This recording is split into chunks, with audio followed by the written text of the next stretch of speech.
E aí imagina se isso acontece no Brasil. Nos coloquemos nessa posição. Bloqueio, saindo de uma guerra mundial e com todos os países da potência europeia e o Japão imperial entrando no território. E eles seguraram. Seguraram e venceram. É fantástico, sabe?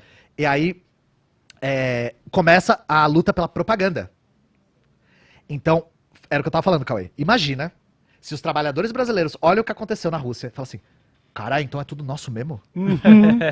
Então é tudo nosso mesmo, Karl Marx? E aí toma o poder aqui, né? Destrói a burguesia como classe. E assim, em quanto tempo eles destruíram a burguesia como classe? Um dia. Um dia? Porra, A vamos fazer burguesia isso industrial, amanhã, parça. a burguesia industrial, dia da Revolução, no dia seguinte, não existe mais burguesia. Todas as fábricas foram nacionalizadas e estatizadas. Todas. Caralho, cara. Não todas foram estatizadas, mas todas foram nacionalizadas. E aí, pra vocês verem a velocidade que foi. Mas nem todas as classes foram abolidas. No campo, o rolê foi outro. Teve muito conflito no campo na União Soviética nessa época, porque o campo ainda tinha muitos resquícios da servidão, que era outro regime produtivo totalmente diferente. Mas nas fábricas, vapo. Acabou, toma. Vapo. Chega. Também, Tá chega. ligado? É um chega pra chegar sem. E casa também, falei, casa? Que casa? Cadê minha indenização? Minha indenização posso? Pode. É meu pau em sua mão. Indenização é meu pau em sua mão. Sinta-se satisfeito de que a gente vai te deixar. Na moral, ainda se a gente por fazer aí. isso daí, foi em um dia lá. Aqui vamos dar um ano pra nós. Vamos dar Um ano limpo, né? Um ano pra dar Um ano margem. limpo. Que toque o áudio do seu Arnaldo enquanto a gente estiver fazendo esse bagulho. Seu Arnaldo vai tomar. Não, e aí outro Ô, exemplo. seu Arnaldo. Em Cuba demorou um pouco mais, porque em Cuba foi assim.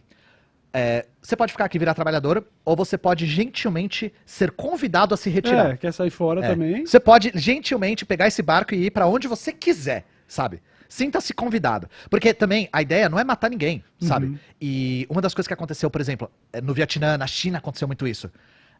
Uma vez que a classe trabalhadora tomou poder, aí começa a vingança. No Vietnã teve. Rolou muito linchamento lá. Muitos camponeses, por exemplo, vietnamitas, pegaram os grandes proprietários de terra, depois que eles tinham tomado o poder, e arrebentaram na porrada. Tortura, Caralho, sabe? Foi um cara. negócio de raiva, de ódio, sabe? De ódio de classe. Porra, imagina só o tanto de coisa que você Séculos passa... de exploração. É? Séculos. Na China rolou muita morte também. Na China, a China fez um processo muito acelerado de desapropriação de latifúndio. A China aboliu a classe rentista, a classe que dominava as propriedades tanto do terreno quanto das moradias, né? Rolou muito linchamento nessa época também. Porque de pessoas que moravam de situação precarizada e de uma classe que detinha prédios, assim, vazios, mano. especulando, sabe? Então, o ódio de classe pegou muito forte nessa época. Só que a ideia é que não aconteça. A Coreia fez outra coisa. A Coreia remanejou de uma maneira pra não haver esse choque de classe. Certo. A Coreia observou as outras experiências que tinham rolado esse processo e fez diferente. Então lá não rolou tanto linchamento, tanta porrada. E a China, apesar dos pesares, a China fez um negócio interessante. A China quis provar que era possível converter para a causa do socialismo até o cuzão mais cuzão. Então o que eles fizeram? Quando a China se tornou república, em 1911, o último imperador chinês era uma criança ainda, ele era bebê. Ele tinha 2 anos. Né? Era o Puyi. E aí eles se exilaram, né? A família imperial se exilou. A China virou uma república, e aí começa todo o processo de luta interna da China e tal. E aí, em 31, o Japão invade a China. E cria o estado marionete de Manchukuo, que é na Manchúria. A Manchúria, pra quem não sabe, é a parcela da China que faz fronteira com a Coreia. Certo. O estado de Manchukuo era um estado que tinha um governante marionete, né? E que serviu como um verdadeiro laboratório sádico do Império Japonês. Gente, se vocês conhecem a história do Joseph Mengele, sabe? O Anjo da Morte. Sei. Se na Alemanha tinha um Mengele, no Japão tinha 50 Mengeles. O que eles fizeram de experimento científico em chineses, eu não tenho coragem de falar, sabe? Não tenho coragem de falar. Mas imaginem o pior, sabe? E aí, quem que eles colocaram de governador marionete do Manchukuo? A porra do imperador que era bebê. Caralho. Ele tinha 20 e poucos anos nessa época, sabe? E aí, o cara virou imperador de um estado marionete, cruel, brutal. Inclusive, o Shinzo Abe, que foi de arrasta pra cima também agora, né? A gente tá tendo um ano bom até, né? Produtivo. Ele Quem era sabe até o saudosista final dessa não é. época. O avô dele tinha trabalhado na seção, esqueci o nome da seção lá, que era o laboratório de experimentos humanos e tal. E ele era, tipo, ele ia visitar o templo lá que os criminosos de guerra estavam enterrados. O Shinzo Abe era terrível, sabe? Caramba. E aí, o que aconteceu? Depois que rolou a Revolução Chinesa, o que eles falaram? a gente vai levar esse imperador aqui de Elizabeth, né? Eu posso falar isso agora? Vai levar ele de Elizabeth? Não, vamos converter ele. Botaram ele em reeducação. O cara, tipo, teve que estudar marxismo, teve que estudar pensamento Mao Zedong e tal. E o cara virou um dos maiores defensores do socialismo. Com quantos anos, você sabe, mais ou menos? Ele estudou? Começou a estudar essa parada toda? Se ele tinha 2 em 1911, isso foi em 49... Ele tinha 30 e poucos, né? Caraca, quase 40. cara. Aí dá tempo pra você aí de casa, viu, Bolsominion? O cara ele foi reeducado, ele entrou em escolas lá pra estudar marxismo e tal, porque a ideia da China era, a gente não precisa tratar essa galera com violência. A gente tem que, porque rolou essa violência de verdade, da própria classe contra Sim. quem a dominava anteriormente. Sim. E aí eles converteram, o cara virou jardineiro e escreveu um livro sobre como ele se tomou consciência da exploração, da violência, de como a classe dele Como ele era acordou pra vida. parte da opressão, e escreveu um livro falando que, tipo, né, contando a experiência dele toda. Esqueci o nome do livro, infelizmente. Não, mas vale Mas é pesquisar. interessante, essa história dele é super interessante, porque a China queria provar que a gente tem que disputar essa galera, sabe? E isso é uma coisa interessante, gente, da gente falar. Quando a gente vê os bolsonaristas, dá vontade de desistir, né? Eu fui no Grito dos Excluídos, com a Soberana toda lá, a gente compôs o bloco da UP, foi sensacional. E aí, na volta, a gente passou pela Avenida Paulista. E aí, cara, aí é troféu gado de nióbio, assim. O negócio tava aquela procissão.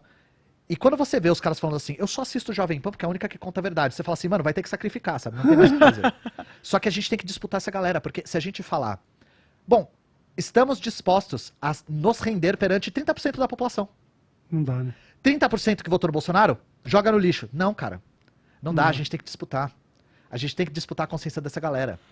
E a classe trabalhadora é a maioria. Sim. E ela tem sempre o potencial de tomar consciência de si. Porque não basta a classe existir em si. Ela tem que existir para si. Ela tem que saber que ela é uma classe. Sim. E saber quem faz parte dela. Enquanto essa consciência não é atingida, aí ela fica submetida a esses fenômenos fascistas. Que são fenômenos de massa que surgem em momentos de crise. Sim. Mesma coisa na década de 30, quando o fenômeno fascista se propulsionou para uma escala gigantesca. O fascismo ele surge como botão de emergência do capitalismo. O capitalismo abraça o fascismo para se proteger, porque o objetivo é nunca desvelar a real causa do problema, que é a classe dominante, é a burguesia. Sim. O fascismo, ele clama ir na raiz do problema, sem nunca tocar na raiz do problema, que é a burguesia.